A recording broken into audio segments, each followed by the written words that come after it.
Welcome to Women Entrepreneurs Radio. I'm your host, Deborah Bailey. And when I started this show in 2008, I was on a mission to promote women-owned businesses and help women succeed by providing resources and valuable tips from other women and men, small business owners. In each interview, my guests speak openly about their triumphs, the scary times, and tough decisions they have to make along the way. Women Entrepreneurs Radio is about showing women how to harness their natural strengths to achieve success on their own terms.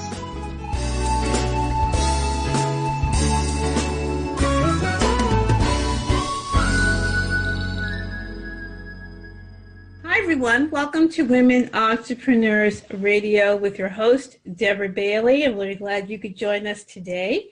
And you can find this show on different podcast platforms, including Apple Podcasts and Spotify. So if you want to find the links to the various platforms, you can go to womenentrepreneursradio.com and click on podcast in the menu.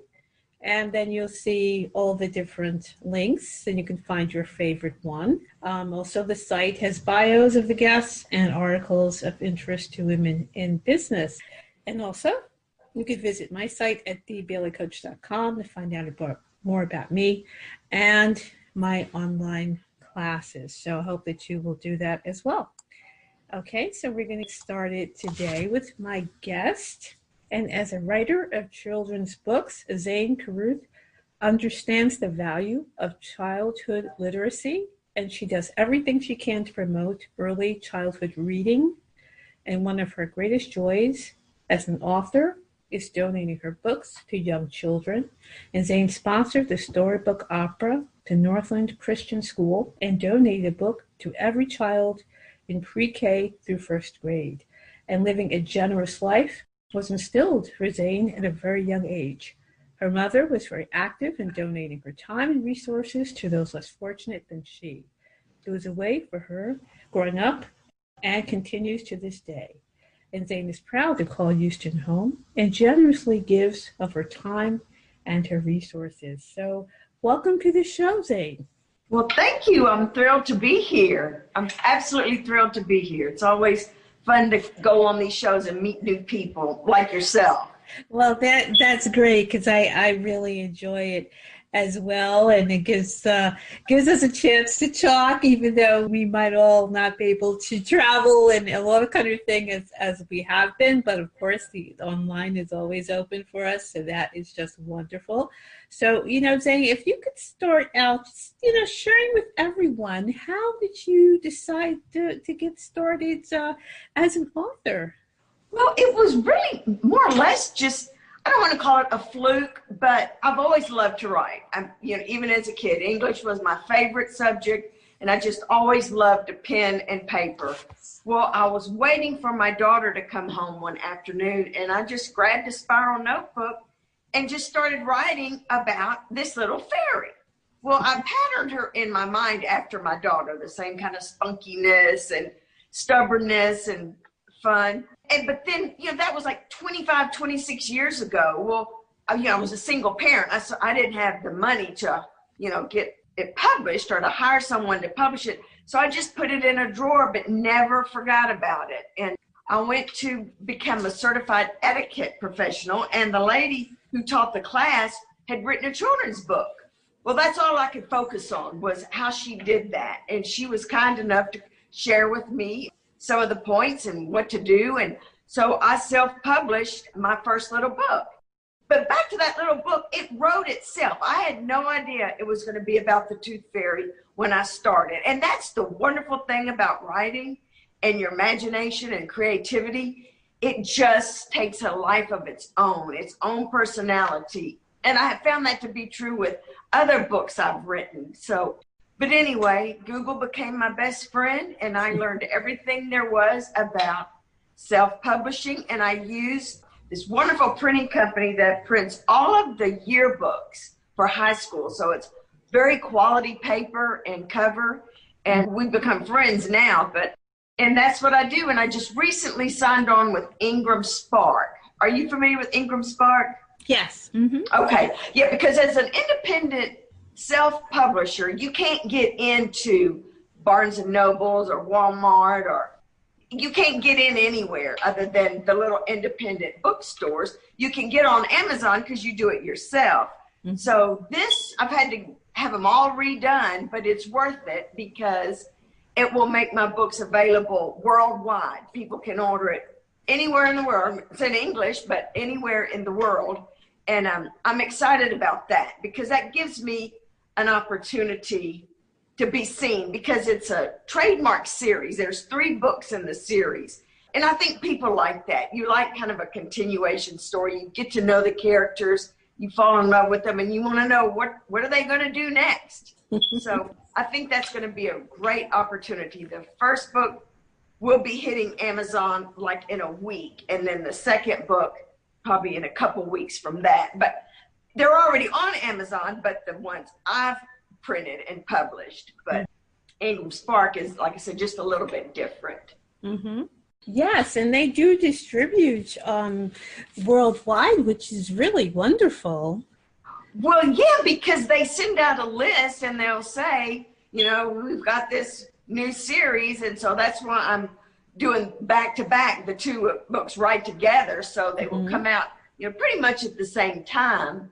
So just to kind of grab people's attention, but it's going to be interesting to see how that works. How I've just never used Ingram Spark because it just looks so complicated, but I found someone to do it for me.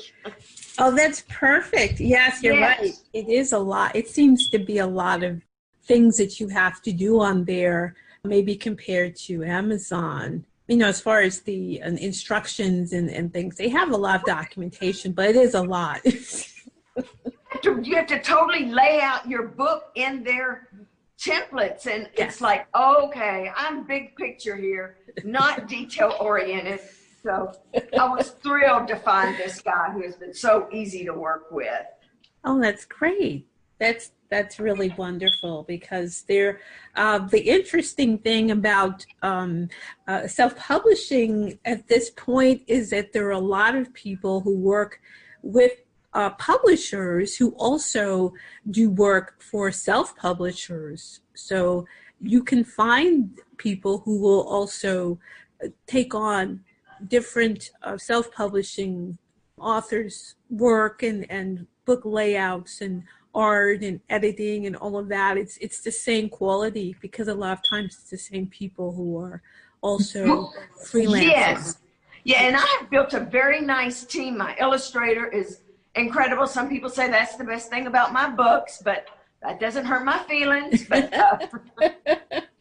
he's great. And then the lady who does the layout, and I just use the publishing company, Jostin's Printing, because she knows how to do all that. But yeah, you just have to have a million different spell checks and review, because you still, things still get through. I don't care how many times it's been looked over by a professional. Yes, that's a great point to make also, because I think people don't realize that they really should make sure that they have different people reviewing their work, because you can look at something and then you'll catch something later that you wonder, why you didn't see that? I know, and there was something in my last book, I didn't even know it was wrong until there was a review, and she said, you got the saying wrong. And oh, no. What? So I went back and I thought, well, you are absolutely right. Absolutely right. Which reminds me, I need to make sure that's corrected before I give it to Ingram. Right. But it's just amazing, because I would send the same piece of work to 4 different people, one right after another, and the 4th one will still catch things the other 3 did not. Isn't that amazing? It is. It's amazing. I think how our brains kind of fill in, I suppose, what we're seeing or what we think we're seeing. Yes. And my husband said, well, the trick is you have to read the sentence backwards. Oh, Start with the end of the sentence and read it backwards, and then you will catch more things. you know, it kind of messes your brain up a little bit. Yes. But that's what you need to do. But honestly, I always say a prayer, and that seems to help. But yes, I think that covers a lot. So maybe that's better. In my working years, I would always, oh God, please open my eyes to any mistakes, because you just aren't allowed too many mistakes when you're coming up in the world. And it's just, there's just some things you just don't see. And I think that is true of any kind of published book. I'm sure readers have seen published books, even by very large publishers, and you may find something there that missed a lot of checking before you. And then you think, how did they not see that? It's amazing. It's just glaring to you, but it's amazing. Like that. It's amazing how it happens. It always does, and you could just do the best you can. But it sounds like having a team is really what has helped you to get these books out, and 3 children's books. I think that's just wonderful, because well, thank you. Yeah, it really is, because so many people would love to publish and they just don't know how to get started, and they don't have the team that you really need to be able to pull together. And it's very important to be able to call on other people who have that expertise. Well, it gives you a sense of a peace about it, because it's like, okay, well, this is going to work out because so-and-so is going to look at it, he's going to draw it, she's going to do this, and you don't feel so overwhelmed. Yes, you're right. Yeah, it can be very overwhelming to try to have, definitely as a self-publisher, to have all these different things that you have to think about, and then get the book published, and then the marketing and all the other things that you do even afterwards can be very challenging. So if you can get people together who have that knowledge and skill, you will really, really benefit from that. So, for those people listening, if you can manage it, don't try to do everything yourself. Yes, exactly. And there's a lot of sites out there with independent contractors.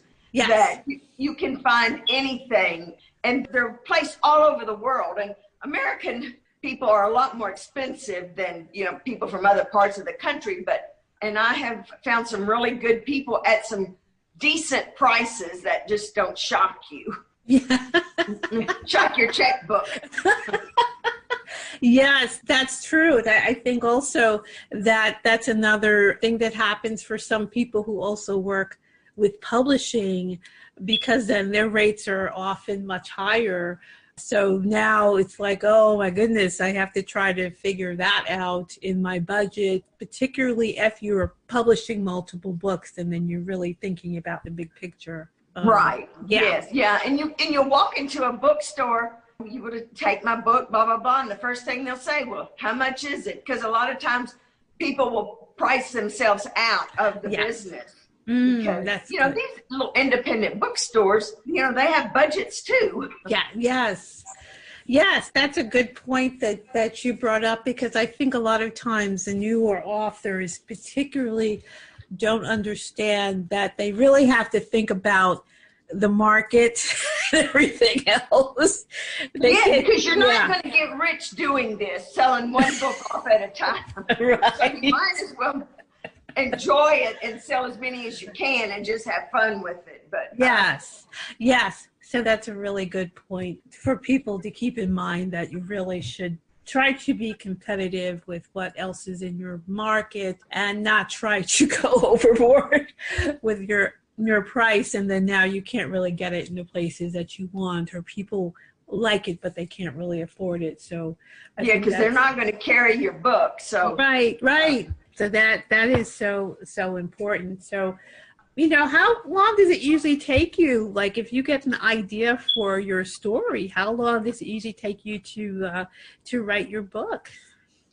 It doesn't take that long to write it, but it will take up to 9 months from beginning to end. because you come up with the story and, you know, it's muddy. So you've got to clarify it and clear it up. And yeah, I don't know. It only takes maybe, if you're really on fire and in the zone, so to speak. Yes. You know, I can write a book in an afternoon, but that's not the finished copy. That's just getting really started into it. But it just takes a while because it takes such a long time to get the illustrations back. And you know, you might go 2 or 3 or 4 times with each illustration. This needs to be changed. Why is her finger so fat? What? That was this last book. It's like, what? You put 20 pounds on her.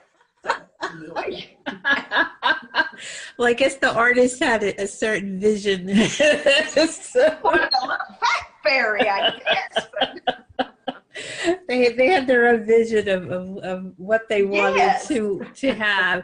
But it really is a give and take. You go back and forth with these different vendors, I guess you could say, and make sure that what you are receiving is what you're looking for. So you really have to be able to work with other people and feel comfortable working with them as well. Yes, and because I have the same characters in each book, I have to go back to the same illustrator, and I can tell when he has passed it on to somebody else to draw a picture, you know, that's the fat fingers. So you have to really, I struggle with hurting someone's feelings by asking him to redo it, but I have got to get over that because at the end of the day, before the book is published, I go back and I have them change it.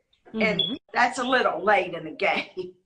Well, yes, and the thing is, you're right, because you have a character and there's certain expectations with each book that people are expecting to see them look like what they look like all the way through.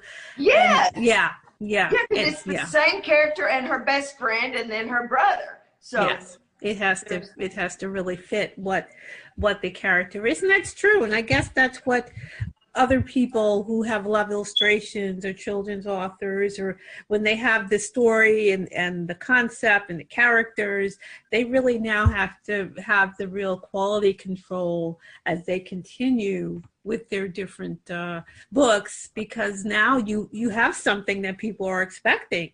And well, yes, and then, but you're also at the mercy sometimes of that illustrator, because they're thinking, nobody can draw her like I can. So it's like, so we've gone round and round about that. Trust me. Oh my goodness, yeah. So now there's another. Yeah, so if you had a totally different book every time, you know, a different guy can write, or, you know, draw it every time. But when it's always going to be little Abella and her friend Darcy, it's going to be one guy drawing them.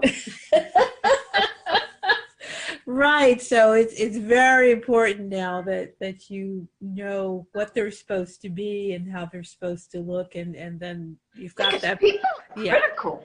I mean, they have no problem criticizing just whatever. Yes. Oh my God. Yes, that's so true. When you're giving your work out there's going to be those people. I had one review from some lady, and I thought, okay, you are just in a bad mood. That's. I mean, her review it was a bad review, but it made no sense. It wasn't anything. Just anyway. It's funny how that always seems to happen, and you're like, well, what were they reading? Well, I had one lady that gave me a bad review, and I promise you, she went page by page. Oh my goodness! And you know, I took it in stride, and I thought about it. And when I reprinted the book, I did make some changes based on her observations. That's the thing. I think most authors will definitely know what you're saying and have gone through something similar to that, which is kind of funny. But you were right that you just take it in stride because you know what you're doing and why, and you know you're putting your work together with quality and everything. So we can only do what we can do. You know, people. Well, always... that's right, and it takes a lot of courage to put your stuff out there. It really does, because you are, with the internet, you are opening yourself to everybody. Anybody and everybody can take a crack at you. Yes, that's true. So you can make your books available to a very large audience, but on the flip side, you are open. You're open to those people who have had a bad day. So that's also part of the territory, I think. But in the end, you have done your job. You've gotten your books out there. Yes, and you get enough attaboys, attagirls, great book that. It just is a little blip on the radar screen. Right. It's not anything too much. But. Right. And that's how it should stay, because you really have accomplished something by actually doing the thing that you wanted to do. And a lot of people don't even really take it that far. They stop before they can really do it. So really have to see that we've accomplished something good out there. So why don't you tell us a little bit about your fundraising and promoting literacy? Well, I am always thrilled to give books away to little kids. And it's a wonderful feeling. There's a lot of organizations here in Houston and probably in every other town, Books Between Kids, and they bring these kids in and let them choose 6 books per visit. So, and I've given hundreds of my books to them because they're all so dedicated and passionate about getting these books into these, at-risk school kids and giving them the opportunity to go home with books. And I love that. And then the rodeo's involved in book drives and the opera. Everybody seems to realize now that reading is a big deal. And besides being fundamental, it just opens the children's world. My parents did not read to me, so I did not read to my kids. I sang to them, but I never read to them. And I've learned now how important it is to read to your children.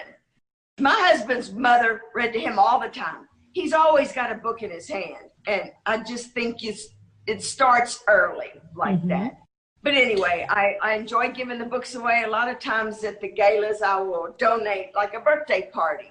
Well, I'll donate so many books, so many fairy wings, and then I'll come to the party and read the book and, to the kids. And then I get a photographer to say, okay, well, I'll do a portrait.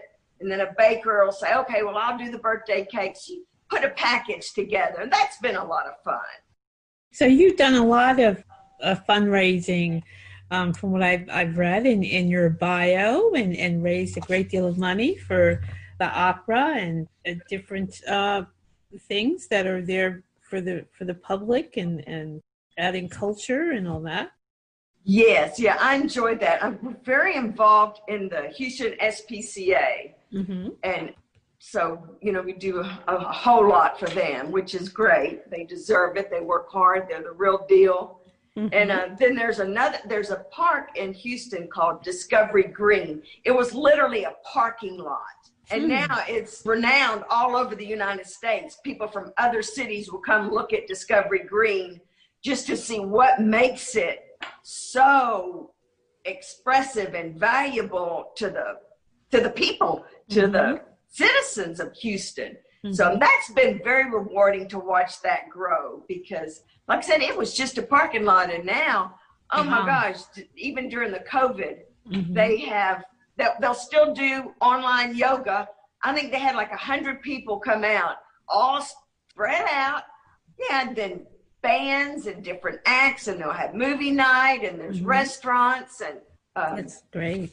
Yes, it's great that they have been able to keep it safe.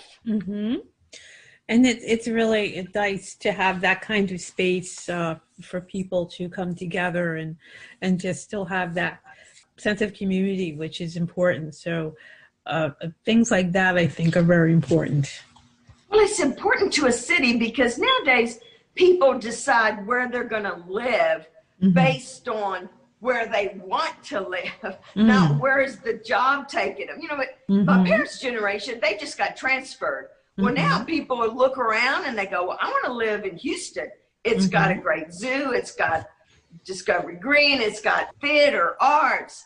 And it does draw people to the city. And that's a great point. And that probably also ties back to what we had said before about people being able to work from home or have more flexibility, that they could really live where they want to live. Yes.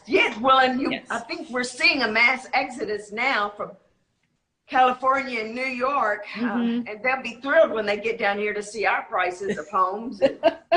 Yeah, it's expensive. I'm in New Jersey. It's expensive. Oh, is that where you are? Okay. Yes. Yes, it's expensive because you get a lot of people who work in New York, and then who are here because it's cheaper than living in New York. But of course, now the prices go up as people come. It comes back to bite it. That's what there's a saying in Texas, for people moving down from California, welcome to Texas, but don't California us.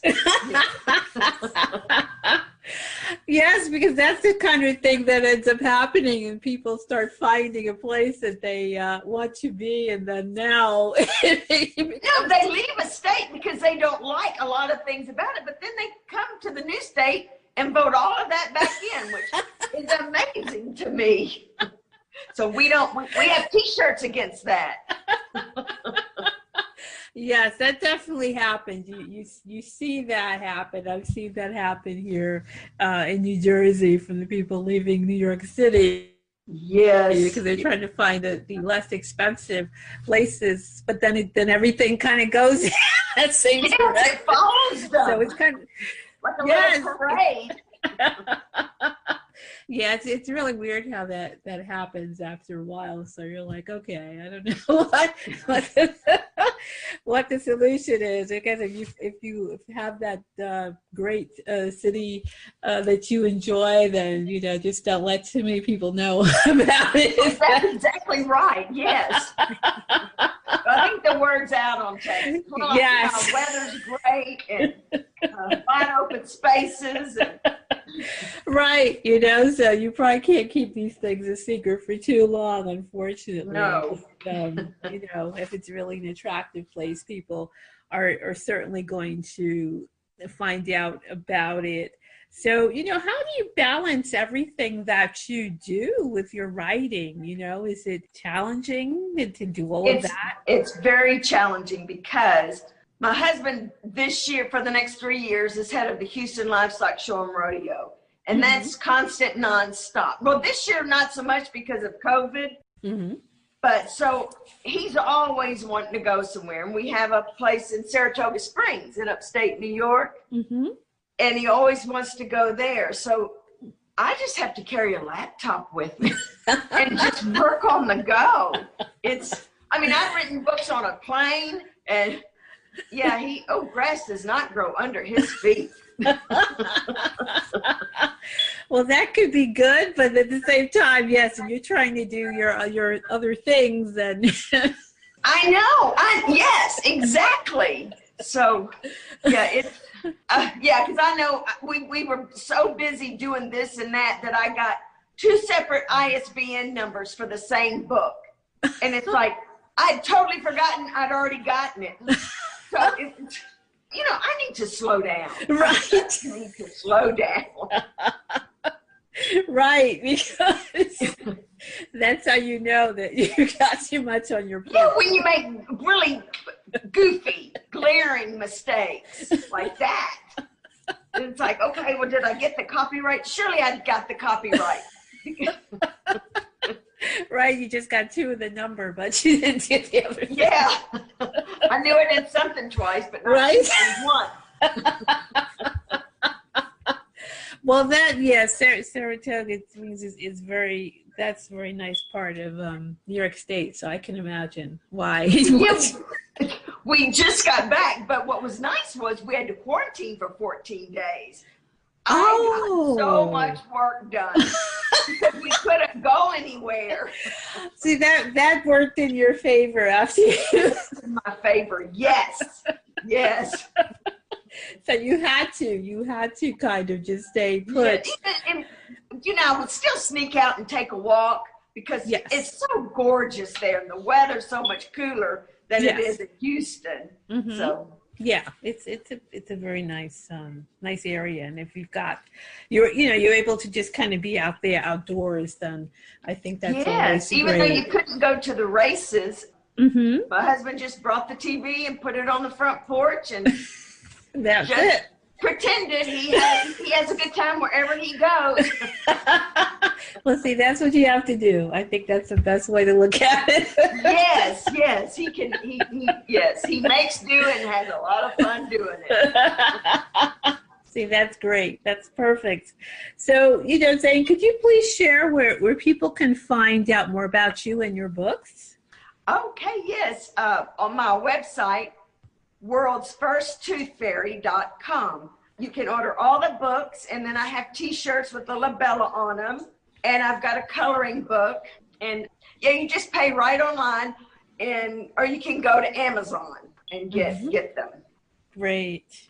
And yeah, I think as we were saying, it's just so much easier for people to still be able to get books and things, even if they can't get to a bookstore, or every community doesn't always have the local bookstores. Sometimes there's just the chain bookstores, so at least they can order. Yeah. Yes. Yeah, and it makes it nice because when they order it off my website, I can sign it for them or dedicate it to somebody because I mail them myself. Oh, great. So I just take them wherever I go and just mail them myself. And that makes it a little bit more special. Yes, I think that's a very nice touch because that's a lot of times what readers like. They like to get those kind of personal touches from the author. Well, yeah, then it's a complete gift then. Once you bought a book for somebody and you have it dedicated to them, signed by the author. I even throw in a bookmarker. I mean, it's good to go. That's great. That's great. Yeah, because a lot of authors will have all kinds of little things made up that they can give out to people. Yes, because it's just fun to see your little product on your little fairy's face on product. There's a lot of those opportunities also for authors to get things printed up and. Well, yeah, like Zazzle. I mean, you can have anything. Like I've got an Abella face mask on. I mean, I had one made at Zazzle. You can do anything. Lamps, night lights, pillows. You can just go nuts. See, that's another good thing for self-publishers and anybody who's listening who's interested in that. You're not stopped because you're not a big gigantic publisher. You can because there's these other companies like Zazzle that are just more than willing to help you. I mean, I even ordered a watch with little Bella's face on it. Oh wow! Oh my gosh, that's perfect. Oh, it was so cute. You can get a baseball. I mean, there's no end to what you can do. That's perfect. You can get all these different products and things. Yes. And when you're on my website, when you're on the book buying section, there's a link directly to Zazzle. So you could just have them all. That is really a great idea. I think for marketing and a lot of times authors don't always come up with these ideas because a lot of people aren't used to thinking that way. So well, yes, and I was a marketing person for years. Okay, so you definitely that's all I ever did and loved every minute of it. But so it's been a lot of fun marketing my own book. It really has. Oh, that's great because a lot of authors, as I'm sure you no, they really aren't really marketers, so they don't really know how to do it, and they may be a little shy and not sure. And there's just so much available out there for you to have a platform to present your book. Yes. And then meeting other authors helps. Like I met this new lady. Oh my gosh. I mean, she is unbelievable what she's involved in. But she's an ex-school teacher, so she's in all the schools. Like, I wouldn't know how to get in a school, but she's in all the schools going reading and, but anyway, it's you learn from everybody you meet. Yes, That's the thing also. You never know who has something that they're doing that you can learn from, and maybe that's something you can also do locally, or if you know if that's something that works for you, or online, and getting your products and different things together. It's just see what works for you, and give it a try. Just have fun doing it. Yes, that sounds like that's just what you're doing. So I think you've got the right idea here. I've got that cornered. Yes, that's what it sounds like to me for sure. So, say we've had this, conversation where we're almost at the end here, and I don't want to keep you from getting to your work and everything else, and I'm sure you've got to continue here. So, before we wrap up, do you have any final thoughts you'd like to share? Not really, other than if you're a young parent, read to your kids. Take that seriously. I wish I would have done that. Mm-hmm. But anyway, I've just seen that it pays off in dividends for kids, because you learn so much in their vocabulary. Mm-hmm. It just grows by leaps and bounds when you read to them, because you're introducing them to all these words, and they're little sponges. They just sponge it right up.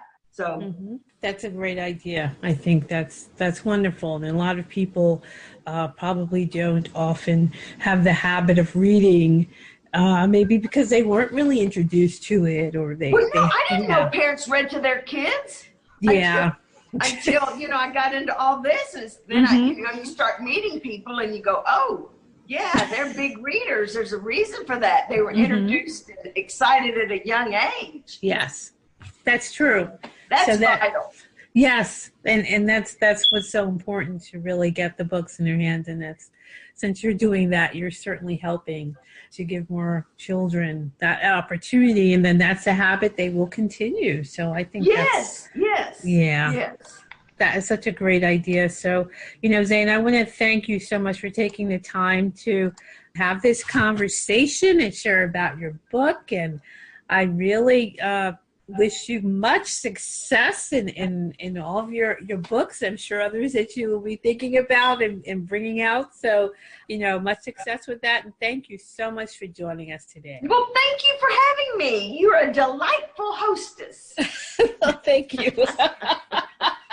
I was like, at least I get to talk with people, because it feels like it's just like everybody is in their houses or walking around by themselves, because they're it's a whole different situation here. But at least we can stay connected with each other. So that is just great. And thanks again for being here. Thank you. You're so welcome. So everyone, I know you enjoyed this show. Definitely, if you're an author to be, then certainly check out Zane's website and her books and her store, and see if you can share that with some young readers, or also get some ideas for yourself. If you're holding back from getting your work out there, then definitely you can consider that and see if you can give that a try as well. So once again, this has been Women Entrepreneurs Radio with your host, Deborah Bailey. And I want to thank you for joining us, and we will see you again next time. Bye-bye. Bye. Thanks for joining us. You can also join in the conversation on Facebook.com/Women Entrepreneurs, and on the website, WomenEntrepreneurSecrets.com. And don't forget to listen in on dvcoach.podomatic.com and on iTunes.